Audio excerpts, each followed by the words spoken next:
En presente video vamos a analizar una técnica de costeo, el costeo basado en actividades, Activity-Based Costing, nacido desde la construcción de un software en los Estados Unidos en el año 1986 y que ha ido evolucionando hasta nuestros días y ha presentado una novedad, digamos, en su momento, a la hora de la construcción de los costos, que es seguir un poco los lineamientos que nosotros desde la teoría general de costos ya hemos propuesto, y que es seguir el camino de la combinación de los factores hasta transformarse en objetivos. Las premisas básicas del ABC establecen que los productos no consumen factores.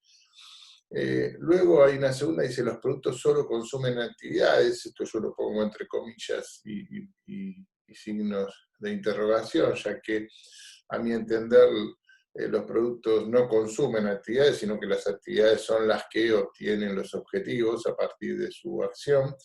Y finalmente que solo las actividades son las que consumen factores, algo que los que trabajamos en teoría del costo conocemos perfectamente, o sea, con aquel postulado 2 de la teoría que dice que toda acción para ponerse en marcha necesita demandar o consumir factores, ¿no?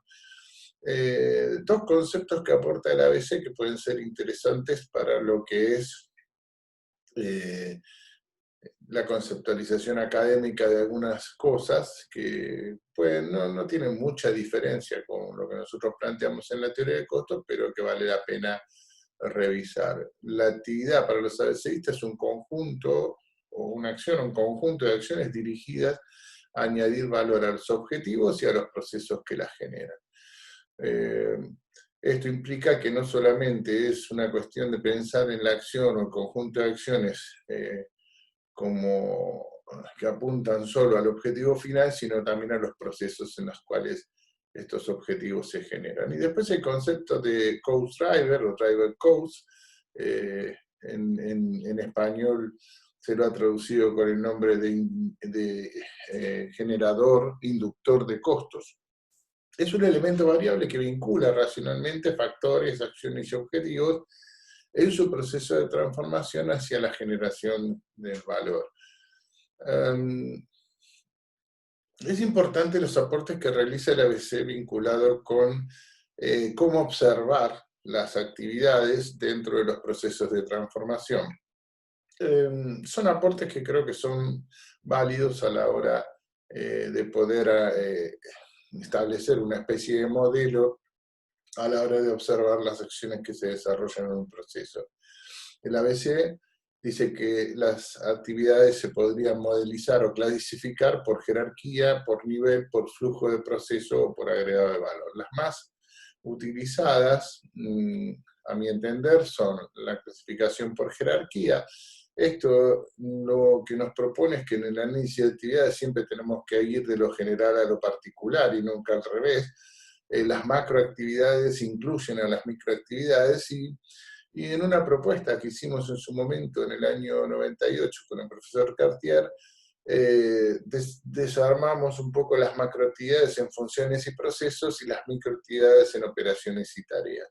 A modo de ejemplificar esta jerarquía, podríamos entender que en una organización tiene las funciones de desarrollar, vender, fabricar y distribuir productos. Si nosotros hiciéramos foco en lo que es fabricar productos, y la desarmáramos en procesos, obtendríamos planificar producción, elaborar productos, abastecer materiales, inspeccionar productos, almacenar productos. Si tomáramos abastecer materiales y los separáramos en operaciones, obtendríamos el plan de materiales, la compra de materiales, recepción, inspección y almacenaje de materiales. Y finalmente, si pusiéramos la lupa en el proceso de compra, encontraríamos tareas como detectar la necesidad, seleccionar el proveedor, expedir, seguir y cerrar la orden de compra. ¿Hasta dónde es útil este desarrollo analítico de actividades? Bueno, en realidad uno debería pensar que si nosotros abrimos todo este juego en cada una de las funciones, en cada uno de los procesos y así sucesivamente, encontraríamos una combinación que nos podría llegar a llevar, no sé, a un abanico de más de 2000 actividades. Lo que tenemos que tratar de hacer es trabajar en un ambiente macro con no tantas actividades y viendo si las actividades se corresponden con factores identificados directamente con cada una de ellas, porque si no, en muchos casos, desarmar analíticamente la información puede llevarnos a la confusión y a la poca practicidad del sistema. También existen los niveles de actividad en función a qué es lo que hacen esas actividades y su identificación con el inductor. Así se conocen actividades a nivel unitario, con inductores o drivers unitarios, a nivel de lote, con drivers o inductores que son lotes. ¿Qué lotes? Pueden ser lotes de fabricación, lotes de venta, lotes de compra, lotes de puesta a punto, calibración. Las de nivel de línea, que se identifican sus costos y sus actividades con cada línea estructuralmente hablando, y finalmente las actividades de soporte y apoyo que terminan brindando sostén al resto del proceso de transformación. Y finalmente, una clasificación, un modelo de observación de acuerdo al agregado de valor. Aquí ya trabajamos con la teoría de los stakeholders, donde quien pugna el valor de una organización no es simplemente un cliente, sino también son los distintos actores que están dentro y fuera de la organización. Y allí podemos clasificar las actividades en fundamentales, estas son indispensables, se pueden eficientar, pero no son eliminables, y las discrecionales, ¿no? Que son aquellas actividades que si no encontráramos agregado de valor, para alguno de los stakeholders podría pensarse en eliminarse. Bueno, en ese caso, ante la eliminación, las sugerencias desde este video y de la opinión personal de quien les habla, bueno, habría que analizar el costo que consumen, si es tan significativo, a quién no agregarían valor, ¿no? Y después buscar oportunidades. Y por último, simular los procesos a los efectos de entender cuáles pueden ser las consecuencias de su ausencia. ¿Cuáles son los pasos para la determinación del ABC en un ABC básico implementado desde los sistemas en una organización? Bueno, primero la determinación de las macroactividades, luego hacer un análisis de los factores, el componente físico y monetario, vincular esos factores con las actividades, establecer lo que nosotros llamamos los grupos homogéneos de actividad. ¿Qué son los grupos homogéneos? Son actividades que agrupan acciones. ¿Y por qué? Porque comparten el proceso, comparten el nivel y comparten también el tipo de inductor. Por lo tanto, se podría decir que hacen lo mismo, ¿no? Entonces, a esas actividades se las podría agrupar en un grupo homogéneo, dividirlas por el volumen de inductor, como indica esta fórmula, y así obtendríamos el costo del inductor o también llamada tasa de grupo homogéneo de actividades. Después lo que hacemos es establecer quiénes son los usuarios de esas tasas o de esos costos de inductores, de los inductores, y finalmente asignarlos a las distintas acciones o a los objetos de costos en función de ese uso. Finalmente se establecen costos de los objetos de manera total y unitaria. Una de las críticas básicas de los costistas tradicionales a la vez es que pregona el uso del costo completo. En realidad esto es relativo, porque el ABC, como vuelvo a repetirles, ha nacido a través de un software, por lo tanto, si uno cambia el input de información a costos variables nada más, se podría obtener un costo variable, obviamente.